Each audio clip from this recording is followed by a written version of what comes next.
వేసవి వచ్చేసింది. ప్రతి సీజన్ మాదిరిగానే ఈ సీజన్లోనూ మనల్ని వేధించే వ్యాధులు, అనారోగ్య సమస్యలు ఎన్నో ఉంటాయి.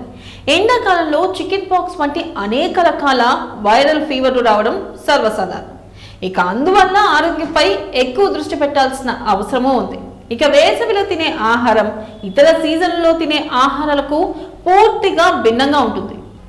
ఉష్ణోగ్రతలు పెరగడం వల్ల డీహైడ్రేషన్ ప్రమాదం ఎక్కువయ్యే అవకాశం ఉంది. ఇక అందుకని వేసవిలో డీహైడ్రేషన్ సమస్య నుంచి ఉపశమనం పొందడానికి ఆరోగ్యకరమైన ఆహారం, ద్రవ పదార్థాలను తీసుకోవాలని నిపుణులు సూచిస్తున్నారు. అలాగే మనకు దాహం వేసేంత వరకు వేచి చూడకుండా ఎప్పటికప్పుడు మంచినీరు తాగాలి. రోజుకు 2.5 నుంచి 3 లీటర్ల వరకు నీరు తాగాలి. నిమ్మరసం, గంజినీరు, మెరినేడ్ నీరు, జీలకర్ర జ్యూస్ వంటి పోషక ప్రయోజనాలతో కూడిన నీటిని పుష్కలంగా తాగాలి. కడుపు నిండకుండా విరామం ఇస్తూ కొంచెం కొంచెం భోజనం తినడం చాలా మంచిది. అలాగే తినే ఆహారంలో నీరు అధికంగా ఉండే పండ్లు, కూరగాయలు చేర్చుకోవాలి. చర్మ వ్యాధులు, విటమిన్ లోపాన్ని తగ్గించుకునేందుకు పండ్లు తినాలి. ముఖ్యంగా సిట్రస్ పండ్లు తినాలి. సిట్రస్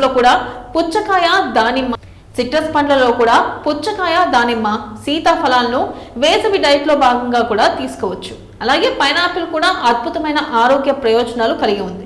ఇక మామిడి పండ్లలో beta carotene, vitamin A, C పుష్కలంగా ఉన్నాయి. ఇక వీటిని తినడం వల్ల వేసవిలో వచ్చే సీజనల్ వ్యాధులు దరిచేరం. అలాగే సూర్యరశ్మి వల్ల చర్మంపై ఏర్పడే గడ్డలను తగ్గించడంలో బొప్పాయి కూడా సహాయపడుతుంది. మధ్య మధ్యలో వెజిటేబుల్ సలాడ్ తినడం నిజంగా చాలా మంచిది. ఇక ఎండాకాలంలో ఈ మేరకు గనక జాగ్రత్తలు